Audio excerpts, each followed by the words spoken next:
Let's go សូមព្រះមេត្តាមេត្តា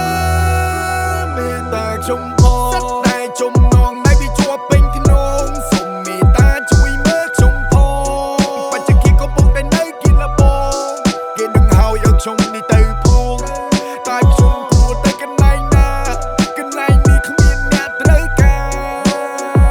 រក្តីមិនជើញ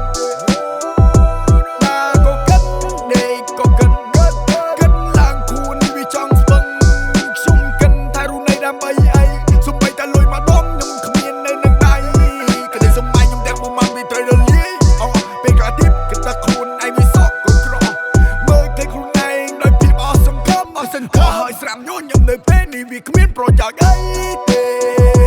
គ្មានប្រយោជន៍អីទេមានរឿងអីយើងមិនដឹងប៉ុន្តែយើងនេះប្រឹងសាំងរឿងអាក្រក់ទឹកកំពុងតែថ្លាប៉ុន្តែយើងជាយាមកុំឲ្យកូហ្វង់អាក្រក់ខ្លាំងណាស់ដែលហ៊ានក្បត់មនសិការហើយកូនខ្លះទៀតឲ្យធ្វើបាបតាមម៉ាក់ប៉ាជាពីមួយថ្ងៃទៅមួយថ្ងៃបានត្រឹមនេះដោយសំលុយម្ដាយតែរពពពីកូនឲ្យកូនមានលុយចាយកូនសប្បាយជាមួយនឹងភាពអាយុ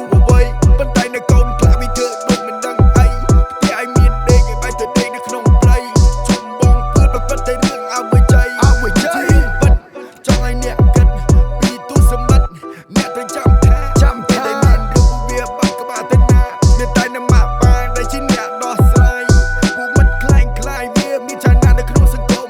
អ្នករាប់អាននៃអ្នកត្រូវដឹងមុនថាពេលដែលអ្នករាប់អ្នកនឹងត្រូវធ្លាក់អន្លង់អ្នកនឹងត្រូវធ្លាក់អន្លង់មុននឹងធ្វើនៅរឿងអាក្រក់ត្រូវគិតឪពុកម្ដាយជាមុន9ខែ10ថ្ងៃឲ្យអ្នកម្ដាយមានទុកគឺជាទំនុនការងារធ្ងន់ស្រាធ្លាក់ទៅលើលោកឪពុកលោកឪបីគាត់មិនចេះក៏គាត់តែទៅមុខរឿងពិបាកដែលគាត់លែទុកមិនចង់ឲ្យកូននេះ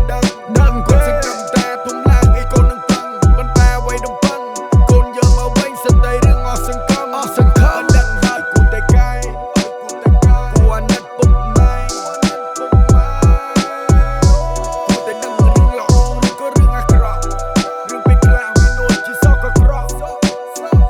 កូហ្វក់មិនចង់ប៉ះរឿងព្រេប្រាស់យើងជួបច្រើនណាស់គួរតែណាកិច្ចកុំឲ្យវាចុកក្នុងពុកក្បាលឲ្យយើងនេះពិបាកនឹងបំភ្លេច